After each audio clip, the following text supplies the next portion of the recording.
Hello again. I've been thinking a little bit now about prayer and how difficult prayer can be at times. Traditionally, we've relied on words, but not all of us are good at using words for prayer. And in our current situation, sometimes it can feel as if we don't even know what to pray for. So I've thought about it quite a bit, and it dawned on me that actually those first disciples who followed Jesus didn't know how to pray either, which is surprising in many ways because they would have been brought up, of course, in the faith of their culture and their time and would have been taught the scriptures early on. They would have gone to worship in the temple. And yet, when they started following Jesus and watching him and learning from him, and getting involved in all the ministry amongst ordinary people, the one thing that they didn't find easy was prayer. And I think many of us are like that. We see others or we hear others pray and we feel as if that's something we can't do. But I think we can all pray, and particularly at this time, maybe that's something that we want to do, but we may not know how to. So I was really interested when, if you look in the Bible and you look in Luke chapter 11, it tells us this very thing, that those disciples didn't actually know how to pray. And so in Luke chapter 11, it says, "Once, when Jesus had been out praying, one of his disciples came to him as he finished and said, 'Lord, teach us to pray, just as John taught his disciples.'" Now, what Jesus went on to give them is what we now use as the Lord's Prayer. But what he really gave them was a model for prayer. And we've just adapted the very words that he said. But it is more of a model. And it's a model that looks at our daily needs and how to stay in contact with God, with one another, and to look after ourselves. And in this time that we find ourselves, that's quite important, isn't it? So if you're not good with words, how do you pray? Well, some people like to put a lit candle somewhere. And whilst that is good, you really do need to be careful of what kind of candle you're using and where you're placing it. But if you want to spend time quiet looking at a candle, then that's a perfectly good way of praying.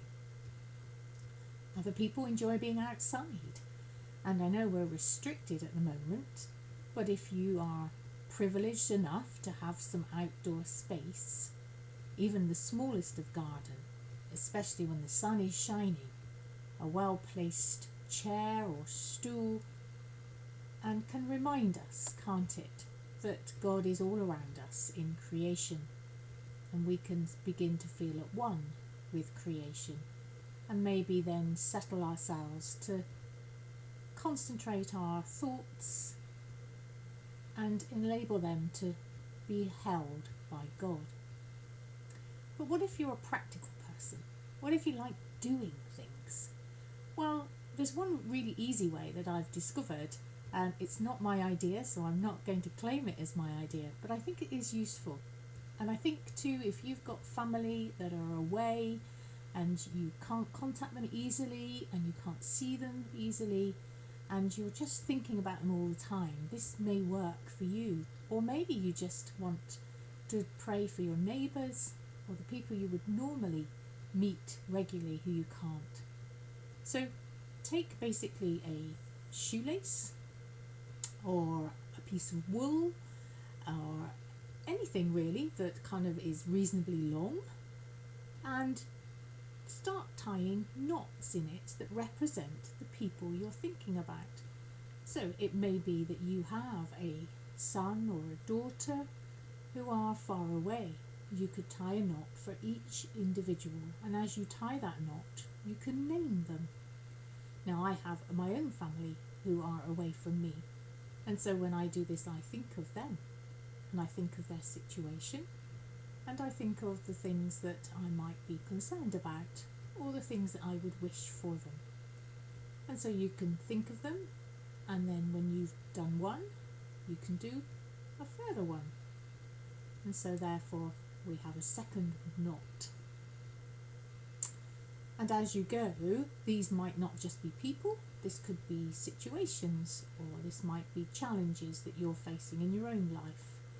There are many of us, of course, who will have doctor's appointments or hospital appointments that cannot be cancelled, and we might be worried about things that are coming up, treatments and operations.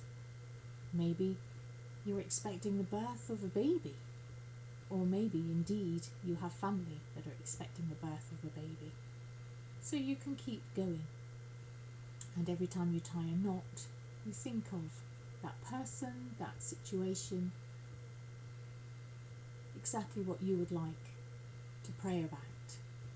And you can tie as many knots as you like in your piece of string or your shoelace or your piece of wool, anything that works for you. And eventually, when you've thought of all those things and people that really you would like to pray about, and you don't have the words, you end up with something that could be used as something that you tie around your wrist as a daily reminder. It could be something you place on your desk and you just finger the knots and immediately think of those people and those situations. However you use it is up to you. Now, if you're creative, and I'm not actually, but if you're really creative, maybe at each knot you could have a little bead, and it could be brightly coloured and fantastic, couldn't it? I always think a piece of purple wool and pink beads, they would go nice. And you could make it really attractive, so that actually if you wore it every day around your wrist, it would be some real reminder. And whatever you were doing, as soon as you glanced at it or felt it rubbing on your skin, that would be a practical way of praying.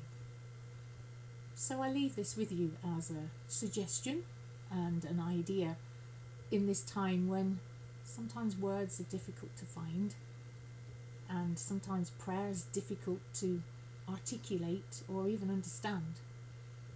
But within it all, there is that sense, isn't there, that there is something beyond us.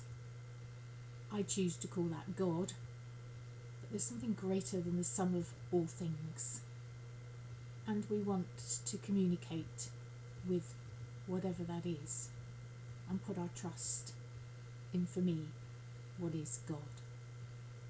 So I offer this to you. If it's useful, fantastic. If it's not useful, that's okay too. So God bless you.